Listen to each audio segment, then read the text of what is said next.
பிரபஞ்சம் இன்னும் முழுமையாக வடிவெடுக்காத காலம். தேவர்கள் அசுரர்கள் மனிதர்கள் என பிரிவு தெளிவாக உருவாகாத யுகம். அந்த காலத்தில் சக்தியும் சமநிலையும் ஒரே நேரத்தில் தள்ளாடிக் கொண்டிருந்தன. அமிர்தம் எனும் அமரத்துவ சக்தி பிரபஞ்சத்தின் ஆழத்தில் மறைந்திருந்தது. அந்த அமிர்தம் கிடைக்காமல் போனால் தேவர்களின் சக்தி அழியும், அசுரர்களின் ஆட்சி மேலோங்கும். அந்த சமநிலையை காப்பாற்ற வேண்டிய பொறுப்பு விஷ்ணுவின் மேல் விழுந்தது. தேவர்கள் பலவீனமடைந்தனர், அசுரர்கள் பலம் பெற்றனர். இந்திரன் தன் சிம்மாசனத்தையும் பெருமையையும் இழந்தான். பிரபஞ்சம் ஒரே பக்கம் சாயத் தொடங்கியது. அப்போது தேவர்கள் விஷ்ணுவை அணுகினர். நாங்கள் சோர்ந்துவிட்டோம், எங்கள் சக்தி குன்றிவிட்டது. பிரபஞ்சம் காக்கப்பட வேண்டுமென்றால் அமிர்தம் தேவை, அதை எடுப்பதற்கான வழியை காட்டுங்கள் என்று வேண்டினர். விஷ்ணு சிரித்தார். இந்த சிரிப்பு கருணையினதும் தந்திரத்தினதும் கலவையாக இருந்தது. அவர் கூறினார், அமிர்தம் எளிதில் கிடைக்காது, பார்க்கடலே கடைய வேண்டும். அதற்கு மந்திர மலை தேவை. வாசுகி நாகன் கயிறாக இருக்க வேண்டும். தேவர்கள் அசுரர்கள் இருவரும் சேர்ந்து கடைய வேண்டும். தேவர்கள் அதிர்ந்தனர். அசுரர்களுடன் சேர்ந்து பணிபுரிய வேண்டுமா? அவர்கள் நம்பகமற்றவர்கள். ஆனால் விஷ்ணு கூறினார், பிரபஞ்ச சமநிலைக்காக சில நேரங்களில் எதிரிகளையும் பயன்படுத்த வேண்டும். நான் உங்களுடன் இருக்கிறேன், எதையும் பயப்பட வேண்டாம். மந்திர மலை எடுக்கப்பட்டது. அதை பார்க்கடலின் நடுவே வைத்தனர். ஆனால் அந்த மலை மிகப்பெரியது. கடலின் ஆழம் அதை தாங்கவில்லை. மந்திர மலை மெதுவாக கடலுக்குள் மூழ்கத் தொடங்கியது. அந்த நிமிடம் பிரபஞ்சமே நடுங்கியது. மலை விழுந்தால் கடைதல் தோல்வி, அமிர்தம் கிடைக்காது. தேவர்கள் அழிவின் விளிம்பில். அப்போது விஷ்ணு மறைந்தார். ஒரு கணம் கூட யாருக்கும் புரியவில்லை. அடுத்த நொடி பார்க்கடலின் அடியில் இருந்து ஒரு பெரும் வடிவம் எழுந்தது. அது ஆமை. ஆனால் சாதாரண ஆமை அல்ல, பிரபஞ்சத்தை தாங்கும் ஆமை. கூர்ம அவதாரம். விஷ்ணு ஆமை வடிவம் எடுத்தார். அவரது முதுகு மந்திர மலையை ஏந்தியது. மலை நிலைத்தது. பார்க்கடல் சுழலத் தொடங்கியது. கூர்ம அவதாரம் என்பது மெதுவான சக்தி, அமைதியான ஆதாரம், கண்ணுக்குத் தெரியாத தியாகம். மேலே தேவர்கள் அசுரர்கள் சண்டையிட்டுக் கொண்டிருந்தனர். யார் முன் யார் பின் என்று வாதங்கள், யாருக்கு அதிக பலன் என்று பேராசை. ஆனால் கீழே விஷ்ணு எந்த புகழும் எதிர்பார்க்காமல் மந்திர மலையின் முழு சுமையையும் தாங்கிக் கொண்டிருந்தார். அந்த அழுத்தம் பிரபஞ்சத்தின் அழுத்தம், காலத்தின் அழுத்தம், கர்மத்தின் அழுத்தம். ஆனால் கூர்ம அவதாரம் அசையவில்லை, ஒரு நொடியும் தளரவில்லை. பார்க்கடல் கடையப்பட்டது. அதில் இருந்து விஷம் வெளிப்பட்டது. ஹாலாஹல விஷம். அதை சிவன் தன் கண்டத்தில் தாங்கினார். அதன் பின் காமதேனு, உச்சேஸ்ரவஸ், ஐராவதம், லக்ஷ்மி தேவி, பல அற்புதங்கள் வெளிவந்தன. இவை எல்லாம் வெளியில் தெரிந்த நிகழ்வுகள். ஆனால் இவற்றை எல்லாம் சாத்தியமாக்கியது கண்ணுக்கு தெரியாத கூர்ம அவதாரம். கூர்ம அவதாரம் நமக்கு சொல்லும் ரகசியம் என்ன? எப்போதும் முன்னணியில் நிற்பவர்களே முக்கியம் அல்ல, பின்னணியில் அமைதியாக ஆதாரமாக நிற்பவர்களே உலகை நகர்த்துகிறார்கள். அழுத்தத்தை தாங்கும் திறனே உண்மையான சக்தி, வேகமல்ல, அமைதியே பிரபஞ்சத்தை காக்கிறது. விஷ்ணு இந்த அவதாரத்தில் போராளியாக வரவில்லை, அரசராக வரவில்லை, பிரசங்கியாக வரவில்லை. ஒரு ஆதாரமாக வந்தார். நாம் வாழ்க்கையில் பல நேரங்களில் மந்திர மலை போன்ற பொறுப்புகளை சுமக்கிறோம். யாரும் பாராட்டாத சுமைகள், யாருக்கும் தெரியாத அழுத்தங்கள். அந்த நேரங்களில் கூர்ம அவதாரம் நம்முள் விழிக்கிறது. நீ அமைதியாக இருந்தாலும் நீ முக்கியமானவன். நீ தாங்குவதால்தான் பல விஷயங்கள் நகர்கின்றன. கூர்ம அவதாரம் என்பது ஒரு கதையாக மட்டும் அல்ல, அது ஒரு நிலை, ஒரு மனநிலை, ஒரு தத்துவம். பார்க்கடலை கடையும் நிகழ்வு வெளியில் பெரும் போராட்டமாக தெரிகிறது. தேவர்கள் ஒரு பக்கம், அசுரர்கள் ஒரு பக்கம், வாசுகி நாகன் நடுவில், மந்திர மலை மையத்தில். ஆனால் இந்த முழு அமைப்பையும் தாங்கி நிற்பது ஒரே ஒரு சக்தி. அந்த சக்தி கூர்ம அவதாரம். மந்திர மலை சுழன்றபோது அது கூர்ம அவதாரத்தின் முதுகில் உரசியது. அந்த உராய்வு ஒரு சாதாரண உராய்வு அல்ல, அது காலத்தின் சுழற்சி, கர்மத்தின் சுழற்சி, உயிர்களின் பிறப்பு இறப்பு சுழற்சி. அந்த சுழற்சியே தாங்கும் சக்தியாக விஷ்ணு ஆமை வடிவில் மாறினார். ஆமை என்பது மிக மெதுவான உயிர். ஆனால் அதற்கு ஆயுள் அதிகம். அது தாக்குதல் செய்யாது. ஆனால் பாதுகாப்போ உறுதியானது. இந்த 3 தன்மைகளே கூர்ம அவதாரத்தின் மையம். மெதுவாக செயல், நீண்ட பார்வை, உறுதியான ஆதாரம். தேவர்கள் மேலே நிற்கும்போது, அசுரர்கள் மறுபுறம் இழுக்கும்போது, யாருக்கும் கீழே என்ன நடக்கிறது என்பது தெரியவில்லை. அதேபோல் மனித வாழ்க்கையிலும் பலர் மேலே பிரகாசிக்கிறார்கள், பலர் அதிகாரம் செலுத்துகிறார்கள். ஆனால் அந்த அமைப்பை தாங்கும் ஆதார மனிதர்கள். அவர்கள் அமைதியாக இருப்பார்கள், பாராட்டப்பட மாட்டார்கள். கூர்ம அவதாரம் அவர்களின் தெய்வம். விஷ்ணு இந்த அவதாரத்தில் பேசவில்லை. அவர் உபதேசம் செய்யவில்லை. அவர் சண்டையிடவில்லை. அவர் வெறும் தாங்கினார். இந்த தாங்கும் சக்திதான் மிகப்பெரிய தபஸ். பார்க்கடல் கடையும்போது வாசுகி நாகன் விஷத்தை உமிழ்ந்தான். அசுரர்கள் முன்பக்கம் பிடித்ததால் அவர்களுக்கு விஷம் அதிகமாக தாக்கியது. தேவர்கள் பின்பக்கம் பிடித்ததால் அவர்களுக்கு குறைவான தாக்கம். இது கர்மத்தின் அடையாளம். நீ எந்த இடத்தில் நிற்கிறாய், நீ எந்த நோக்கில் செயல்படுகிறாய், அதன் பலனை நீ அனுபவிப்பாய். ஆனால் இந்த விஷம், இந்த வலி, இந்த சோர்வு எல்லாம் மேலே நடக்கிறது. கீழே கூர்ம அவதாரம் அசையாமல் இருக்கிறார். அவர் எந்த பக்கத்தையும் ஆதரிக்கவில்லை. அவர் சமநிலையை மட்டும் காத்தார். சமநிலைதான் விஷ்ணுவின் அடையாளம். லக்ஷ்மி தேவி பார்க்கடலில் இருந்து வெளிவந்தபோது அனைவரும் அவளை நோக்கி ஓடினர். அசுரர்களும் தேவர்களும். அதிகாரம், செல்வம், அழகு எல்லாம் தேவை. ஆனால் லக்ஷ்மி விஷ்ணுவையே தேர்ந்தெடுத்தார். ஏனெனில் விஷ்ணு நிலைத்தவர், ஆதாரமானவர், சமநிலை கொண்டவர். அந்த சமநிலை கூர்ம அவதாரத்தில் தெளிவாக தெரிகிறது. கூர்ம அவதாரம் நமக்கு சொல்வது, உன் வாழ்க்கையில் நீ ஒரு ஆதாரமாக மாறும்போது நீ உலகத்தை மாற்றுகிறாய். நீ சத்தம் போட தேவையில்லை. நீ முன்னே வர தேவையில்லை. நீ தாங்கினால் போதும். ஒரு குடும்பம், ஒரு நிறுவனம், ஒரு சமூகம், ஒரு நாடு, இவை அனைத்தும் கூர்ம அவதாரம் போன்ற மனிதர்களால்தான் இயங்குகின்றன. அவர்கள் பெயர் செய்திகளில் வராது. அவர்கள் முகம் விளம்பரங்களில் வராது. ஆனால் அவர்கள் இல்லாமல் எதுவும் நகராது. ஆமை தன் ஓட்டுக்குள் தன்னை மறைக்கிறது. அது பலவீனம் அல்ல, அது பாதுகாப்பு. உன் மனதே, உன் சக்தியே, உன் கனவுகளே எல்லோரிடமும் காட்ட வேண்டியதில்லை. சில நேரங்களில் உன் ஓட்டுக்குள் நீ இருப்பதே உன் பலம். கூர்ம அவதாரம் நமக்கு பொறுமை கற்றுக் கொடுக்கிறது. நேரம் வரும், அப்போது பலன் வெளிப்படும். அமிர்தம் உடனே வெளிவரவில்லை. பல விஷயங்கள் வந்தன. விஷம், துன்பம், சோதனை.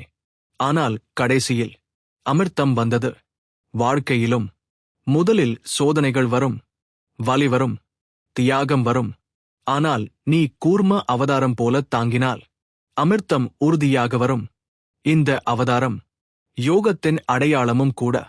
யோகத்தில் நீ அசையாமல் அமர்கிறாய். உடல் வலிக்கிறது, மனம் அலைகிறது. ஆனால் நீ தாங்குகிறாய். அந்த தாங்குதலிலிருந்துதான் கானம் பிறக்கிறது. மந்தர மலை முதுகெலும்பு போல, பார்க்கடல் மனத்தின் ஆழம் போல. கூர்ம அவதாரம் குண்டலினி சக்திக்கு அடித்தளம். கூர்ம அவதாரம் என்பது ஒரு புராணக் காட்சி மட்டுமல்ல. அது மனித உடலுக்குள் மறைந்துள்ள ஒரு தத்துவ வரைபடம். பார்க்கடல் என்பது வெளியில் இருக்கும் கடல் அல்ல. அது நமது மனத்தின் ஆழம். எண்ணங்கள், பயங்கள், ஆசைகள், அடக்கப்பட்ட நினைவுகள் எல்லாம் கலந்த பெரும் கடல். அந்த கடலை கடையும் போதுதான் உள்ளே மறைந்த சக்திகள் வெளியே வருகின்றன. ஆனால் அந்த கடைதலுக்கு ஒரு ஆதாரம் தேவை. அந்த ஆதாரம்தான் கூர்ம அவதாரம். மனித உடலில் முதுகெலும்பு, அதுவே மந்தரமலை. அந்த முதுகெலும்பு நிலையாக இல்லை என்றால் எந்த தியானமும், எந்த யோகமும், எந்த ஆன்மீக பயணமும் நிலைக்காது. ஆமை எப்போதும் தரையில் ஒட்டியிருக்கும். அதன் வயிறு பூமியே தொடும். அதன் பார்வை கீழ்நோக்கியிருக்கும். இது நிலைமையே குறிக்கும். நிலைத்த தன்மை, பூமியுடன் இணைப்பு. இன்றைய மனிதன் எப்போதும் மேலே பறக்க நினைக்கிறான். ஆனால் அடித்தளம் பலவீனமாக இருக்கிறது. கூர்ம அவதாரம் சொல்கிறது, முதலில் நிலைபெறு, பின் உயர்வு தானாக வரும். குண்டலினி சக்தி எழும் முன் உடல் மனம் நிலையாக இருக்க வேண்டும். இல்லையெனில் அந்த சக்தி குழப்பமாக மாறும். அதனால்தான் ஆமை முதலில் வருகிறது. அதன் மேல்தான் மந்தரமலை. இந்த வரிசை மிக முக்கியமானது. விஷ்ணு மச்ச அவதாரத்தில் நகரும் சக்தியாக இருந்தார். கூர்ம அவதாரத்தில் நிலையான சக்தியாக மாறினார். நகர்வும் நிலையும் இரண்டும் சமமாக இருந்தால்தான் பிரபஞ்சம் இயங்கும். அசுரர்கள் வேகத்தை விரும்பினர். உடனடி பலனை விரும்பினர். தேவர்கள் சற்றே பொறுமை கொண்டனர். ஆனால் உண்மையான சக்தி இரண்டுக்கும் கீழே அமைதியாக இருந்தது. கூர்ம அவதாரம் எந்த பக்கமும் பேசவில்லை. அவர் எந்த பக்கத்தையும் தேர்ந்தெடுக்கவில்லை. அவர் தேர்ந்தெடுத்தது சமநிலை. இதுதான் விஷ்ணுவின் உண்மையான தர்மம்.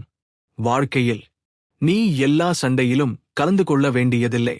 எல்லா விவாதங்களிலும் கருத்து சொல்ல வேண்டியதில்லை. சில நேரங்களில் நீ நிலையாக இருப்பதே பெரிய தீர்வு. ஆமை தன் ஓட்டுக்குள் போகும்போது உலகம் அதை பலவீனம் என்று நினைக்கும். ஆனால் அதுவே அதன் உயிரைக் காக்கும் கவசம்.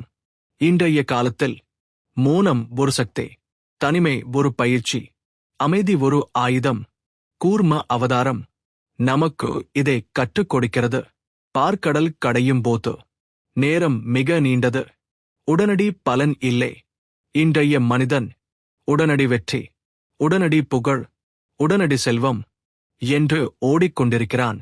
ஆனால் அமிர்தம் உடனே வரவில்லை. முதலில் விஷம், பின் சோதனை, பின் சலிப்பு, பின் விரக்தி. அதற்கு நடுவில்தான் அமிர்தம். கூர்ம அவதாரம் இல்லை என்றால் இந்த நீண்ட செயல்முறை ஒருபோதும் முடியாது.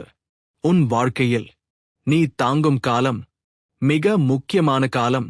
அந்த காலத்தில் நீ எதையும் பெறவில்லை என்று தோன்றும். ஆனால் அந்த காலமே உன்னை உருவாக்கும். ஆமை மெதுவாக நகர்கிறது. ஆனால் அது வழி தவறாது. வேகமாக ஓடும் பலர் வழி தவறுகிறார்கள். கூர்ம அவதாரம் நமக்கு சொல்லும் ரகசியம், வேகம் தேவையில்லை, திசை சரியாக இருந்தால் போதும். இந்த அவதாரம் குடும்ப வாழ்க்கைக்கும் பொருந்தும். ஒரு குடும்பத்தில் ஒருவர் எல்லோரையும் தாங்கிக் கொண்டிருப்பார்.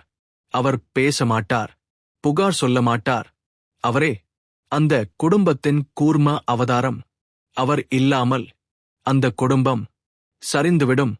அதேபோல் ஒரு சமூகத்தில், ஒரு நாட்டில் அடிப்படையில் உழைக்கும் மனிதர்கள், அவர்களே கூர்ம அவதாரங்கள்.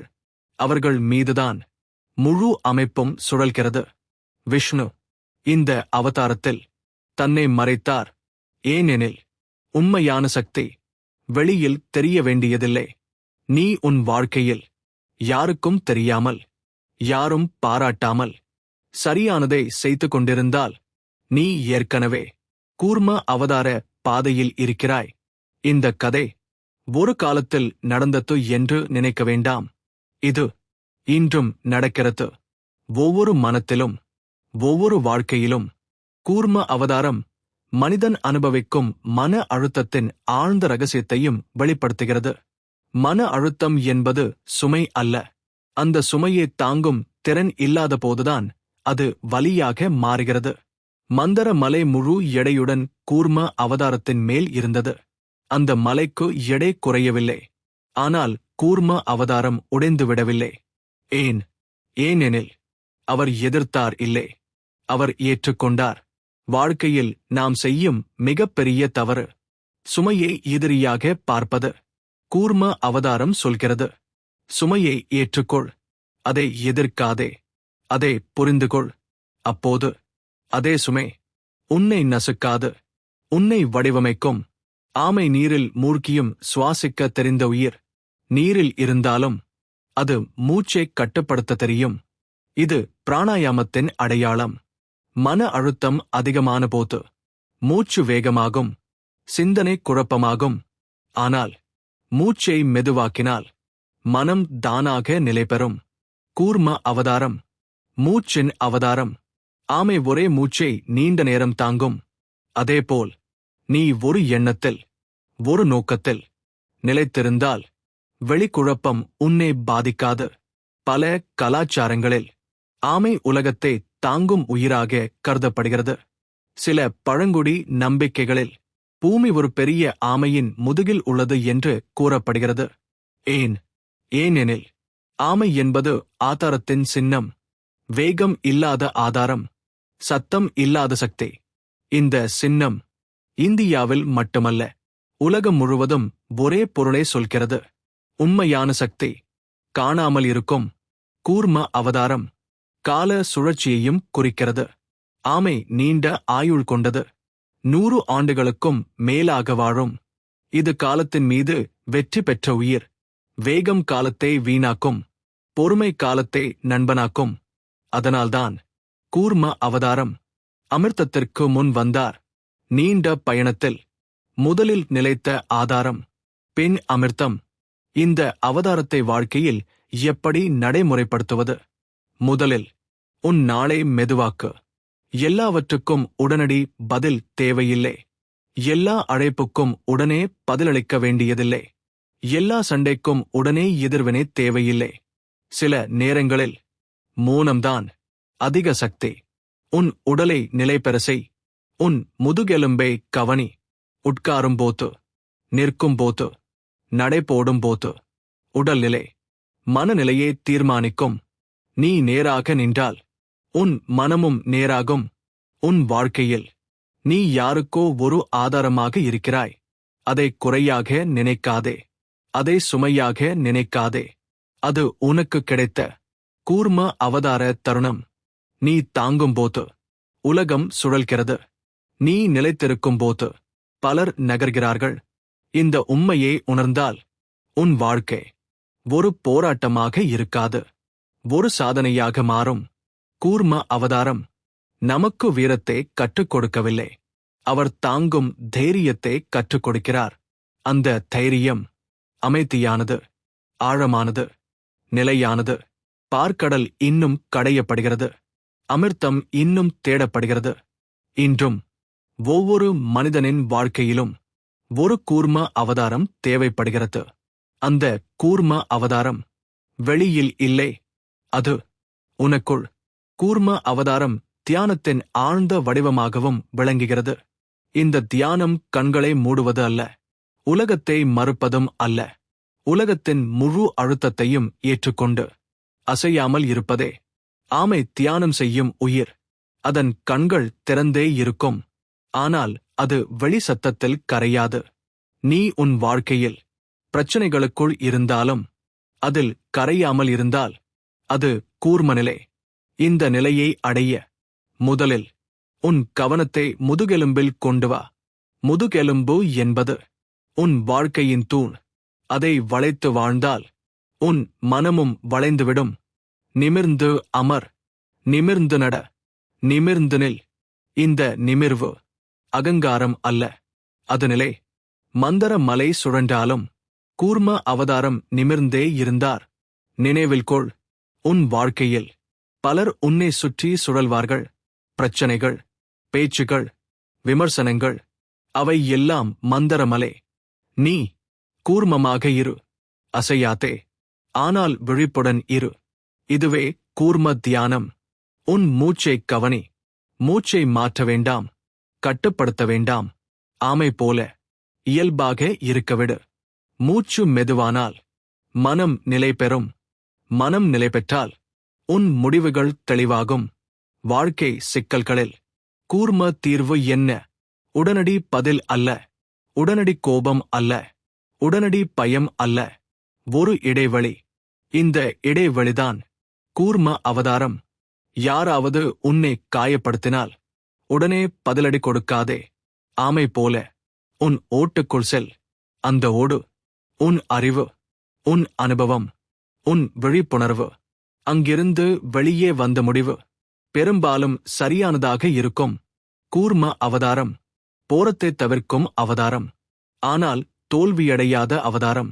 அவர் எங்கும் வெற்றி என்று கூச்சலிடவில்லை. ஆனால் அவர் இல்லாமல் யாரும் வெற்றி பெற முடியாது. இந்த அவதாரம் நமக்கு ஒரு கேள்வி கேட்கிறது. நீ வெற்றியே தேடுகிறாயா அல்லது நிலைத்தன்மையை உருவாக்குகிறாயா? வெற்றி ஒரு நாள், நிலைத்தன்மை ஒரு வாழ்க்கை. கூர்ம அவதாரம் நிலைத்தன்மையின் அவதாரம். அமிர்தம் கிடைத்த பிறகு தேவர்கள் மீண்டும் பலம் பெற்றனர், அசுரர்கள் ஏமாற்றப்பட்டனர். ஆனால் கூர்ம அவதாரம் எதையும் கோரவில்லை. அவர் அமிர்தம் குடிக்கவில்லை. அவர் பலன் கேட்டுக்கொள்ளவில்லை. இதுவே உயர்ந்த தியாகம்.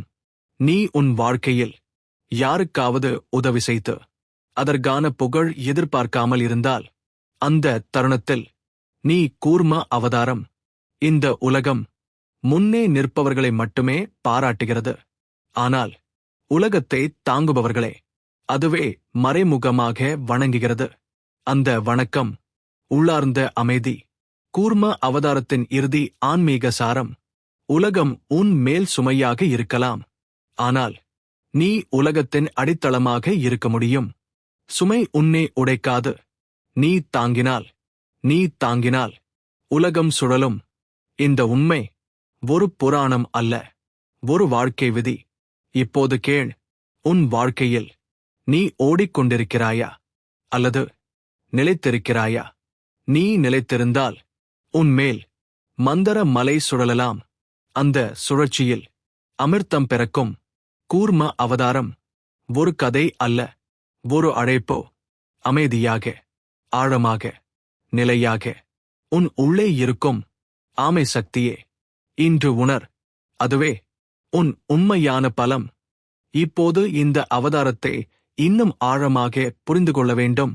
ஏனெனில் கூர்ம அவதாரம் வெளியில் நடந்த ஒரு சம்பவம் அல்ல. அது உள்ளே நிகழும் ஒரு நிலை மாற்றம். பார்க்கடல் கடைதல் என்பது ஒரே நாளில் முடிந்தது அல்ல.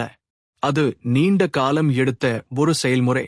அந்த நீண்ட காலம்தான் கூர்ம அவதாரத்தின் உண்மையான பரிசோதனை. நேரம் நகர்ந்து கொண்டே இருந்தது. தேவர்கள் சோர்ந்தனர், அசுரர்கள் கோபமடைந்தனர், வாசுகி நாகன் வலியால் துடித்தான். ஆனால் கூர்ம அவதாரம் இந்த எல்லாவற்றையும் உணர்ந்தபடியே அசையாமல் இருந்தார். இது மிக முக்கியமான ஒரு உண்மை. உணர்வில்லாத நிலை அல்ல கூர்ம நிலை. முழுமையாக உணர்ந்தபடியே எதிர்வினையின்றி இருப்பதே. பலர் நினைப்பது அமைதி என்றால் உணர்ச்சியற்ற தன்மை என்று. ஆனால் கூர்ம அவதாரம் அதற்கு நேர்மாறானது. அவர் அனைத்தையும் உணர்ந்தார். அழுத்தம், வலி, சோர்வு. ஆனால் அவற்றால் இயக்கப்படவில்லை. இன்றைய மனிதன் உணர்ச்சிகளால் இயக்கப்படுகிறான். கோபம் வந்தால் செயல், பயம் வந்தால் ஓட்டம், ஆசை வந்தால் அவசரம். கூர்ம அவதாரம் சொல்கிறது, உணர்ச்சிகள் வரட்டும், நீ நிலையாக இரு. அப்போது உணர்ச்சிகள் உன் அடிமை ஆகும். நீ அவற்றின் அடிமை ஆகஸ்ட் மாட்டாய். ஆமை மெதுவாக நகர்ந்தாலும் அதன் பாதை உறுதியானது.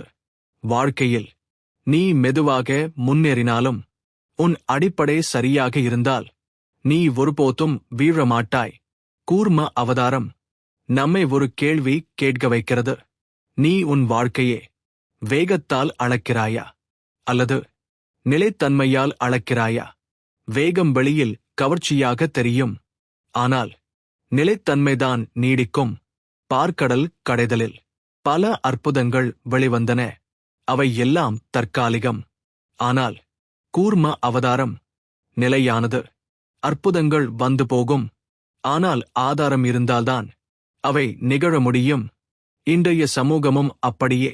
வெற்றிகள், புகழ், பணம எல்லாம் மிதந்து வரும். ஆனால் அடித்தளம் இல்லை என்றால் அவை சுழலவே முடியாது. அந்த அடித்தளம்தான் கூர்ம தத்துவம். நீ உன் வாழ்க்கையில் யாருக்கும் தெரியாமல் ஒரு அடித்தளத்தை உருவாக்கிக் கொண்டிருந்தால் அந்த வேலை வெளியில் பிரகாசிக்காவிட்டாலும் உள் உலகில் நீ ஒரு அவதாரம். கூர்ம அவதாரம் எப்போதும் கீழேதான் இருக்கிறார், மேலே அல்ல. இது மிக பெரிய உபதேசம். உயர்ந்த நிலை எப்போதும் கீழே இருந்துதான் துவங்குகிறது. தண்ணீர் கூட கீழே போகும். அதனால்தான் அது எல்லாவற்றையும் இணைக்கிறது. உயரத்தில் நிற்பது தனிமை, கீழே இருப்பது இணைப்போ. கூர்ம அவதாரம் இணைப்பெண் அவதாரம். தேவர்கள் அசுரர்கள் எதிரிகள், ஆனால் ஒரே மலை, ஒரே கயிறு, ஒரே ஆதாரம். இதுதான் வாழ்க்கை. எதிர்மறை சக்திகள் உன் வாழ்க்கையில் இருக்கலாம், ஆனால் நீ நிலைத்திருந்தால் அவை கூட ஒரு செயலின் பகுதியாக மாறும். கூர்ம அவதாரம் நம்மை எதிரிகளை அழிக்க சொல்லவில்லை, அவர்களை புரிந்து அவர்களையும் செயல்முறையில் சேர்க்க சொல்கிறார். இது மிக உயர்ந்த அறிவு. வாழ்க்கையில் நீ ஒவ்வொருவரையும் மாற்ற முடியாது, ஆனால் நீ உன் நிலையை மாற்றினால் முழு சூழ்நிலை மாறும். கூர்ம அவதாரம் உன்னிலை மாற்றத்தின் அவதாரம். அவர் உலகத்தை மாற்றவில்லை, அவர் தன்னை மாற்றினார். அந்த மாற்றம் உலகத்தை தாங்கியது. இந்த ரகசியத்தை புரிந்து கொண்டால் உன் வாழ்க்கை போராட்டம் அல்ல, ஒரு சாதனை. நீ ஓட வேண்டியதில்லை, நீ கத்த வேண்டியதில்லை, நீ நிரூபிக்க வேண்டியதில்லை. நீ நிலையாக இரு. உன்மேல் உலகம் சுழலும். அந்த சுழற்சியில் அமிர்தம் பிறக்கும். இது உறுதி. இப்போது இந்த அவதாரத்தின் இன்னொரு மறைந்த அடுக்கை பார்க்க வேண்டும். இந்த அடுக்கு பொதுவாக பேசப்படுவதில்லை, ஆனால் வாழ்க்கையை முழுமையாக மாற்றும் சக்தி இதில் உள்ளது. பார்க்கடல் கடைதலில் தேவர்கள் உழைத்தார்கள், அசுரர்கள் உழைத்தார்கள். வாசுகி நாகன் வலியடைந்தான், சிவன் விஷம் குடித்தார். அனைவருக்கும் ஒரு செயல், ஒரு தியாகம், ஒரு பங்கு இருந்தது. ஆனால் அந்த எல்லாவற்றுக்கும் கீழே ஒரே ஒருவர் முழு அமைப்பையும் தாங்கினார். அவர் இல்லை என்றால் யாருடைய உழைப்பும் பயனில்லை. இது வாழ்க்கையின் கடினமான உண்மை. பல நேரங்களில் நீ அதிகம் உழைப்பாய், ஆனால் அதன் பலன் வெளியில் தெரியும் ஒருவருக்கே போகும். அப்போது மனம் கசக்கும், நீதி இல்லை என்று தோன்றும். கூர்ம அவதாரம் அந்த இடத்தில் நின்று பேசுகிறார். நீ உழைப்பதே பலன் கிடைக்குமா என்பதற்காக அல்ல, அமைப்பு நிலைக்க வேண்டும் என்பதற்காக செய். இந்த மனநிலை வந்தால் உன் உள்ளே ஒரு அசைக்க முடியாத அமைதி பிறக்கும். இந்த அமைதிதான் உண்மையான அமிர்தம். தேவர்கள் பெற்ற அமிர்தம் உடலை நீட்டித்தது. கூர்ம அவதாரம் கொடுத்த அமிர்தம் உள்ளத்தை நிலைநிறுத்தியது. உள்ளம் நிலைநிறுத்தப்பட்டவன் வெற்றி தோல்வி, புகழ் அவமதிப்பு இவைகளால் அசைய மாட்டான். அவன் உலகில் வாழ்வான், ஆனால் உலகம் அவனை ஆளாத்து. ஆமே, எப்போதும் தரைக்கு நெருக்கமாக வாழ்கிறது. அது வானத்தை நோக்கி பறக்க முயலவில்லை, ஆனால் அதன் வாழ்வு முழுமையானது. இன்றைய மனிதன் எப்போதும் மேலே மேலே மேலே என்று ஓடிக்கொண்டிருக்கிறான். அந்த ஓட்டத்தில் அடித்தளம் மறக்கப்படுகிறது. கூர்ம அவதாரம் சொல்கிறார், முதலில் தாங்கு, பின் உயர்வு தானாக வரும். உன் வாழ்க்கையில் நீ ஒரு காலகட்டத்தில் எதுவும் நகரவில்லை என்று உணரலாம். அது தோல்வி அல்ல, அது கூர்ம நிலை. அந்த நிலையில் உன் உள்ளே பெரும் மாற்றம் நடக்கிறது.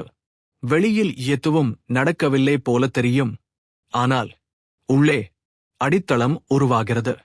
இந்த அடித்தளம் உருவாகும் காலத்தை பலர் தாங்க முடியாமல் வழி மாறுகிறார்கள். அவர்கள் வேகத்தை தேர்ந்தெடுக்கிறார்கள், ஆனால் நிலைத்தன்மையை இழக்கிறார்கள்.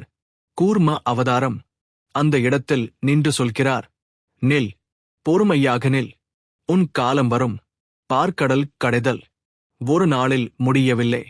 அமிர்தம் பல சுழற்சிகளுக்கு பிறகுதான் வந்தது. அதேபோல் உன் வாழ்க்கையிலும் பல சுழற்சிகள் தேவை. ஒவ்வொரு சுழற்சியும் உன்னை சற்று வலிமையாக்கும். அந்த வலிமை கூச்சல் போடும் வலிமை அல்ல, அசைக்க முடியாத வலிமை. கூர்ம அவதாரம் இந்த வலிமையின் வடிவம். அவர் ஆயுதம் எடுத்ததில்லை, அவர் எதிரியே எதிர்த்ததில்லை. ஆனால் அவர் இல்லை என்றால் எந்த போருக்கும் எந்த வெற்றிக்கும் அடித்தளம் இல்லை. இதுதான் உண்மையான சக்தி. உன் வாழ்க்கையில் நீ ஒரு கூர்ம அவதாரம் ஆகஸ்ட் முடியும். எப்படி? நீ உன் பொறுப்புகளே சுமை என்று நினைக்காமல் ஆதாரம் என்று நினைத்தால், நீ உன் அமைதியே பலவீனம் என்று நினைக்காமல் பலம் என்று உணர்ந்தால், நீ உன் மோனத்தை தோல்வி என்று நினைக்காமல் கானம் என்று ஏற்றுக்கொண்டால், அந்த நாளில் இருந்து உன் வாழ்க்கை மாறும். உலகம் மாறாமல் இருக்கலாம், ஆனால் உலகத்தை நீ பார்க்கும் பார்வை மாறும். அந்த பார்வை மாற்றமே மிகப்பெரிய விடுதலை. கூர்ம அவதாரம் விடுதலையின் அவதாரம். இதில் இருந்து விடுதலை. அவசரத்திலிருந்து, பயத்திலிருந்து, அங்கீகாரம் தேடும் அடிமைத்தனத்திலிருந்து நீ நிலைத்திருந்தால், நீ யாரிடமும் உன்னை நிரூபிக்க வேண்டியதில்லை. நீ இருப்பதே போதும். இதுதான் கூர்ம அவதாரத்தின் உயர்ந்த உபதேசம். கூர்ம அவதாரம் ஒரு புராணக் கதை என்று மட்டும் நினைத்தால், அது நம்மை விட்டு விலகி நிற்கும். ஆனால் அதை ஒரு வாழ்க்கை வழிமுறையாக எடுத்துக்கொண்டால், அது நம்முள் உயிர்ப்புடன் இயங்கத் தொடங்கும். இந்த அவதாரத்தில் விஷ்ணு போராடவில்லை, வெற்றி தேடவில்லை, புகழ் நாடவில்லை. அவர் செய்தது ஒன்றே ஒன்று, அசையாமல் தாங்கினார். அந்த தாங்குதலில் இருந்துதான் அமிர்தம் பிறந்தது. சமநிலை மீண்டது. பிரபஞ்சம் காப்பாற்றப்பட்டது. இதில் இருந்து நமக்கு கிடைக்கும் இறுதி உண்மை என்ன? உலகத்தை மாற்ற நீ எப்போதும் முன்னணியில் நிற்க வேண்டியதில்லை. சில நேரங்களில் நீ ஆதாரமாக இருப்பதே மிகப்பெரிய மாற்றம். வாழ்க்கையில் நீ சுமக்கும் பொறுப்புகள் உன்னை நசுக்குவதற்காக அல்ல, உன்னை உருவாக்குவதற்காக. அந்த பொறுப்புகளே கூர்ம அவதாரம் போல அமைதியாக, நிலையாக, பொறுமையாக தாங்கினால், அவை ஒருநாள் உன் வாழ்க்கையே அமிர்தமாக மாற்றும். நீ மெதுவாக இருக்கலாம், ஆனால் வழி தவறாதே. நீ மௌனமாக இருக்கலாம், ஆனால் உள்ளே விழிப்புடன் இரு. நீ பின்னணியில் இருக்கலாம், ஆனால் உன் அடித்தளம் உறுதியாக இருக்கட்டும். உலகம் வேகத்தை கொண்டாடும், ஆனால் காலம் நிலைத்தன்மையையே வணங்கும். கூர்ம அவதாரம் இந்த நிலைத்தன்மையின் சின்னம். இன்றும் ஒவ்வொரு குடும்பத்திலும், ஒவ்வொரு சமூகத்திலும், ஒவ்வொரு மனிதனின் உள்ளிலும் ஒரு கூர்ம அவதாரம் தேவைப்படுகிறது. அந்த கூர்ம அவதாரம் வெளியில் இல்லை, அது நீ. நீ தாங்கும்போது உலகம் சுழல்கிறது. நீ நிலைத்திருக்கும்போது அமிர்தம் பிறக்கிறது.